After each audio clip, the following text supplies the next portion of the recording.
Good morning ছাত্ৰ ছাত্ৰীসকল। আজি আমি ক্লাছ 6 সায়েন্সৰ 2 নম্বৰ চেপ্টাৰৰ অনুশীলনীত যিমানখিনি প্ৰশ্ন আছে সেই প্ৰশ্নসমূহৰ উত্তৰ বিষয়ে আলোচনা কৰিম। তো ইয়াত চোৱা 2 নম্বৰ চেপ্টাৰৰ নাম হৈছে জীৱ আৰু জৈৱ বৈচিত্ৰ্য। এতিয়া চোৱা অনুশীলনীত দিয়া আছে 1 নম্বৰত শুদ্ধ উত্তৰৰ ভুলটো সম্পূৰ্ণকৈ পূৰ কৰা। ইয়াত এমসিকিউ দিয়া আছে কেইটামান। তো 1 নম্বৰত চোৱা উদ্ভিদৰ তলৰ কোনটো প্ৰক্ৰিয়াত পখিলাই উদ্ভিদক সহায় কৰে। 1 নম্বৰ এ নম্বৰত আছে অভিযোজন, বি নম্বৰত খাদ্য প্ৰস্তুতকৰণ, সি নম্বৰত প্ৰজনন আৰু ডি নম্বৰত শ্বাস প্ৰশ্বাস। তো ইয়াৰ উত্তৰটো কি হ'ব? সি নম্বৰ প্ৰজনন। উদ্ভিদে কি কৰে? উদ্ভিদৰ তলৰ প্ৰজননত কি কৰে? পখিলাই উদ্ভিদক সহায় কৰে। এতিয়া চোৱা 2 নম্বৰত ডালিম গছ এবিধ। অপচন চোৱা এ নম্বৰত আছে বৃক্ষ, বি নম্বৰত গুল্ম, সি নম্বৰত তৃণ আৰু ডি নম্বৰত আৰোহী লতা। তো ডালিম কি হয়? ডালিম এবিধ গুল্ম জাতীয় উদ্ভিদ হয়। এতিয়া 3 নম্বৰ প্ৰশ্নত চোৱা তলৰ কোনবিধ জলজ উদ্ভিদ নহয়। এ নম্বৰত আছে পদুম, বি নম্বৰত খৰিকাজাই, সি নম্বৰত পুনি আৰু ডি নম্বৰত ভেদ। তো ইয়াৰ উত্তৰটো হ'ব বি নম্বৰ খৰিকাজাই। ইয়াত কোৱা হৈছিল যে তলৰ কোনবিধ জলজ উদ্ভিদ নহয়। তো পদুম জলজ উদ্ভিদ হয়, পুনিও জলজ উদ্ভিদ আৰু ভেদও জলজ উদ্ভিদ হয়। আৰু খৰকিজাই মাটিত হয়, সেইকাৰণে এই খৰকিজাই জলজ উদ্ভিদ নহয়। এতিয়া 4 নম্বৰত চোৱা চৰাইৰ ডেউকা হল। প্ৰথমত আছে পাখিৰ ৰূপান্তৰ, বি নম্বৰত আগ ঠেঙৰ ৰূপান্তৰ, আৰু সি নম্বৰত পিছ ঠেঙৰ ৰূপান্তৰ আৰু ডি নম্বৰত আছে এ আৰু বি দুয়োটাই। তো ইয়াৰ উত্তৰটো হ'ব বি নম্বৰ আগ ঠেঙৰ ৰূপান্তৰ। চৰাই ডেউকা হৈছে আগ ঠেঙৰ ৰূপান্তৰ। তাৰপিছত চোৱা 5 নম্বৰত ঠাণ্ডা ঠাইত থকা জন্তুবোৰৰ দেহত দীঘল নোমৰ কাৰ্য কি। তো এ নম্বৰত চোৱা ই দেহক তাপৰ পৰা সুৰক্ষা দিয়ে, বি নম্বৰত ই দেহক বৰষুণৰ পৰা সুৰক্ষা দিয়ে, সি নম্বৰ ই দেহক শীতৰ প্ৰকোপৰ পৰা সুৰক্ষা দিয়ে আৰু ডি নম্বৰত ই দেহক আঘাতৰ পৰা সুৰক্ষা দিয়ে। তো ইয়াৰ উত্তৰটো কোনটো হ'ব? সি নম্বৰ ই দেহক শীতৰ প্ৰকোপৰ পৰা সুৰক্ষা দিয়ে। তো ঠাণ্ডা ঠাইত কি হয়? জন্তুবোৰৰ দেহত কি হয়? দীঘল নোমৰ কাৰ্যটো কি হয়? এই জন্তুবোৰৰ দীঘল নোমে কি কৰে? ঠাণ্ডা ঠাইত ই দেহক শীতৰ প্ৰকোপৰ পৰা কি কৰে? সুৰক্ষা দিয়ে। এতিয়া 2 নম্বৰত চোৱা খালী ঠাই পূৰ কৰা। 1 নম্বৰত আছে বীজপত্ৰৰ দেশ ৰ ভিতৰত থাকে। তো ইয়াৰ উত্তৰত কি হ'ব? বীজপত্ৰ বীজৰ ভিতৰত থাকে। এতিয়া 2 নম্বৰত আছে জালৰ দৰে হীৰাবিন্যাস দেশ উদ্ভিদৰ চৰিত্ৰ। তো উত্তৰত চোৱা জালৰ দৰে হীৰাবিন্যাস দ্বিবীজপত্ৰী উদ্ভিদৰ চৰিত্ৰ। এতিয়া 3 নম্বৰত চোৱা উত্তৰ কোষটোত দেশ জমা হৈ থাকে। কি জমা হৈ থাকে? উত্তৰ কোষটোত চৰ্বি জমা হৈ থাকে। এতিয়া 4 নম্বৰত চোৱা পৰ্বতীয়া অঞ্চলৰ গছৰ আকৃতি দেশ ৰ দৰে। ইয়াৰ উত্তৰত হ'ব পৰ্বতীয়া অঞ্চলৰ গছৰ আকৃতি কিহৰ দৰে হয়? শংকুৰ দৰে হয়। এতিয়া 5 নম্বৰত চোৱা ফুপুলা হাড় দেশৰ এক চৰিত্ৰ। উত্তৰত হ'ব ফুপুলা হাড় চৰাইৰ এক চৰিত্ৰ। তাৰপিছত 3 নম্বৰত চোৱা সমূহ উত্তৰ লিখা। 1 নম্বৰ প্ৰশ্ন দিয়া হৈছে আৱাসস্থল কাক বোলে। তো উত্তৰত চোৱা যি ঠাইত জীৱ-জন্তু আৰু উদ্ভিদ জীয়াই থাকে তাকে আৱাসস্থল বোলে। তো আৱাসস্থল কাক বুলি কোৱা হয়? যি ঠাইত নেকি জীৱ-জন্তু আৰু উদ্ভিদ জীয়াই থাকে সেই ঠাইকে কি বুলি কোৱা হয়? আৱাসস্থল বুলি কোৱা হয়। এতিয়া 2 নম্বৰ প্ৰশ্ন দিয়া হৈছে জৈৱ বৈচিত্ৰ্য মানে কি বুজা। তো উত্তৰত চোৱা জৈৱ বৈচিত্ৰ্য শব্দটো জীৱ আৰু বিচিত্ৰতাৰ সংমিশ্ৰণ। তো জৈৱ বৈচিত্ৰ্যটো কি হৈছে? জীৱ আৰু এই বিচিত্ৰতাৰ শব্দৰ সংমিশ্ৰণ হয়। ই পৃথিৱীৰ বিভিন্ন প্ৰকাৰৰ জীৱ প্ৰজাতি, উদ্ভিদ, অনুজীৱ আৰু পৰিস্থিতি তন্ত্ৰৰ বৈচিত্ৰ্য প্ৰতিফলিত কৰে। কোনো ঠাইত জীৱ প্ৰজাতিৰ পৰিমাণ আৰু প্ৰকাৰৰ ভিন্নতাকেই জৈৱ বৈচিত্ৰ্য বুজোৱা হয়। এতিয়া 3 নম্বৰ চোৱা কেকটাছে মৰুভূমিত জীয়াই থাকিবলৈ কিদৰে অভিযোজন কৰে। তো উত্তৰত চোৱা সাধাৰণতে মৰুভূমিৰ উদ্ভিদৰ পাত নাথাকে, থাকিলেও সৰু কাঁইটৰ ৰূপত থাকে। মৰুভূমিত কি হয়? উদ্ভিদবোৰৰ পাত নাথাকে, পাত থাকিলেও কি হয়? সৰু কাঁইটৰ ৰূপত থাকে। এই ব্যৱস্থাই প্ৰস্পেদনৰ জৰিয়তে পানীৰ ক্ষয় ৰোধ কৰাত সহায় কৰে। কেকটাছৰ ক্ষেত্ৰত দেখা পাত সদৃশ অংশবোৰ আচলতে কাণ্ডৰ পৰিৱৰ্তিত ৰূপ। কি হয় কেকটাছত যি আমি পাত দেখি পাওঁ কি হয় এই পাতবোৰ কি হয় সেই পাতবোৰ আচলতে কাণ্ডৰ পৰিৱৰ্তিত ৰূপ হয়। এই কাণ্ডই কি কৰে সালোক সংশ্লেষণ কৰে আৰু মম জাতীয় ডাঠ আৱৰণেৰে আবৃত হৈ পানী সংৰক্ষণত সহায় কৰে। এই কেকটাছৰ কাণ্ডবোৰ কেনেকুৱা হয় ডাঠ হয়। এই কাণ্ডবোৰে কি কৰে পানী সংৰক্ষণত সহায় কৰে। কেকটাছৰ শিপা মাটিৰ বহু গভীৰ অংশলৈ সোমাই পানী শোষণ কৰে, যি মৰুভূমিৰ কঠিন পৰিৱেশত থাকে ৰোৱাৰ বাবে অত্যন্ত প্ৰয়োজন। এই কেকটাছৰ শিপাবোৰ কি হয় দীঘল হয়, বহু তললৈকে সেই শিপাবোৰ কি হৈ থাকে গৈ থাকে।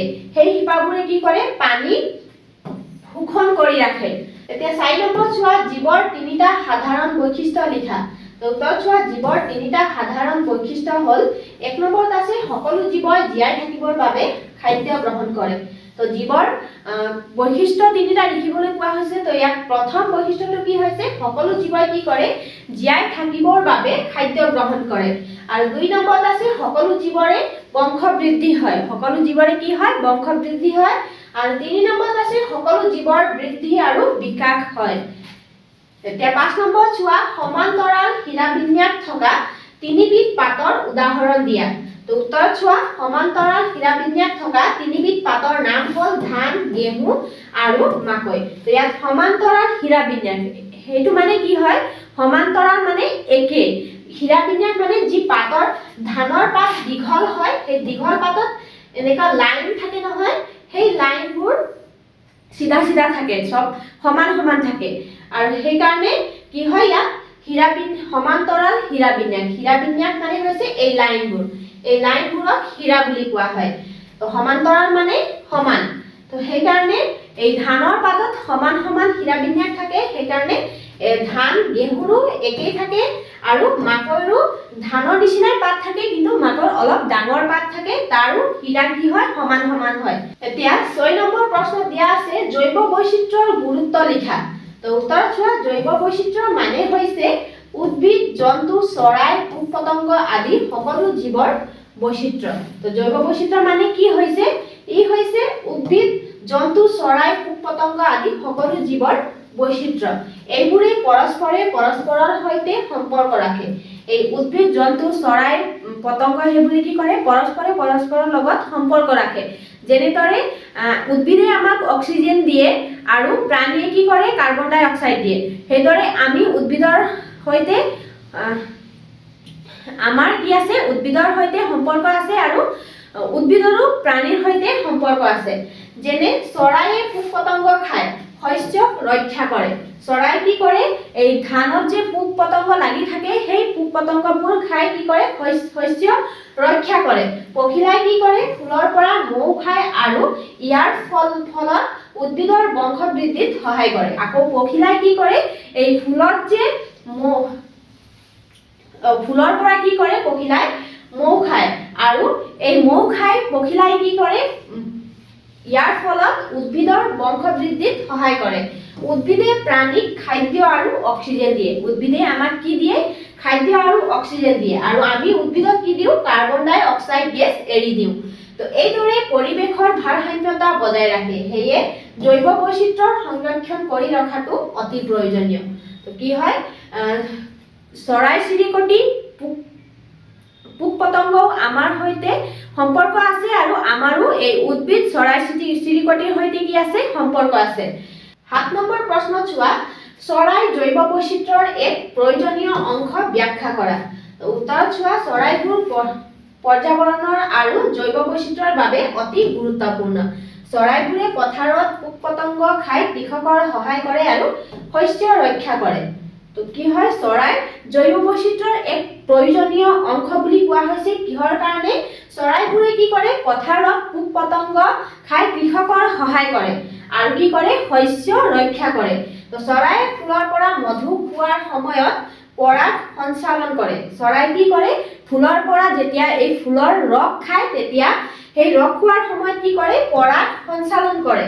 যাৰ ফলত কি হয় উদ্ভিদৰ বংশবৃদ্ধি হয় এই ফুলৰ যেতিয়া চৰাইবোৰে ৰস খায় তেতিয়া উদ্ভিদৰ কি হয় বংশবৃদ্ধি হয় ইয়াৰ উপৰি চৰাইবোৰে ফল খায় আৰু গুটিসমূহ মাটিত ছটিয়াই দিয়ে আকৌ চৰাইবোৰে কি কৰে ফল খায় এই ফলৰ গুটিবোৰ কি কৰে মাটিত পেলাই দিয়ে যাৰ ফলত কি হয় নতুন গছ পুলি হয় এই গুটি যেতিয়া চৰাইবোৰে মাটিত পেলাই দিয়ে তেতিয়া এই গুটিৰ পৰা কি হয় নতুন শস্যৰ বা নতুন গছ পুলি গজি উঠে তো গছত বাহ সাজি থাকি চৰাইয়ে পোক পতংগৰ সংখ্যা নিয়ন্ত্ৰণ কৰি ৰাখে এইদৰে চৰাইয়ে পৰিৱেশৰ ভাৰসাম্য বজাই ৰাখে সেইবাবে চৰাইবোৰ জৈৱ বৈচিত্ৰ্যৰ এক প্ৰয়োজনীয় অংশ সেইকাৰণে চৰাইবোৰক জৈৱ বৈচিত্ৰ্যৰ এক প্ৰয়োজনীয় অংশ বুলি কোৱা হৈছে এতিয়া চোৱা 4 নম্বৰ প্ৰশ্ন দিয়া আছে শুদ্ধ নে অশুদ্ধ লিখা তো 1 নম্বৰ চোৱা সকলোবোৰ পতংগই আমাৰ বাবে অপকাৰী তো ইয়াৰ উত্তৰটো কি হ'ব অশুদ্ধ সকলো পতংগ আমাৰ কাৰণে অপকাৰী হ'ব নোৱাৰে তাৰ পিছত চোৱা 2 নম্বৰত চৰাইয়ে অৰণ্য বিস্তাৰণত সহায় কৰে ইয়াৰ উত্তৰটো কি হ'ব শুদ্ধ তাৰ পিছত চোৱা 3 নম্বৰত পৰিৱেশৰ সকলো জীৱৰ মাজত কোনো ধৰণৰ পৰস্পৰ সম্পৰ্ক নাই ইয়াৰ উত্তৰটো কি হ'ব অশুদ্ধ পৰিৱেশৰ সকলো জীৱৰ মাজত কি আছে কোনো ধৰণৰ পৰস্পৰ লগত সম্পৰ্ক আছে এতিয়া 4 নম্বৰ চোৱা জৈৱ বৈচিত্ৰ্যৰ অৱক্ষয়ে পৰিৱেশত প্ৰভাৱ পেলায় তো ইয়াৰ উত্তৰটো হ'ব শুদ্ধ জৈৱ বৈচিত্ৰ্যৰ অৱক্ষয়ে কি কৰে পৰিৱেশত প্ৰভাৱ পেলায় তাৰ পিছত আছে 5 নম্বৰত অতিপাত ঠাণ্ডা ঠাইত কোনো জীৱই জীয়াই থাকিব নোৱাৰে ইয়াৰ উত্তৰটো হ'ব অশুদ্ধ অতিপাত ঠাণ্ডাত কোনো জীৱই জীয়াই থাকিব পাৰে ইয়াত কি হয় জীৱত ডাঠ নোম থাকে সেই নোমৰ জৰিয়তে কি হয় সেই নোমে শীতল বায়ুটো দেহৰ ভিতৰত আহিবলৈ নিদিয়ে তো সেই কাৰণে কি হয় অতিপাত ঠাণ্ডাটো কোনো এক জীৱই জীয়াই থাকিব পাৰে তো আজিৰ ক্লাছটো ইমানতে সামৰণি মাৰিছো ধন্যবাদ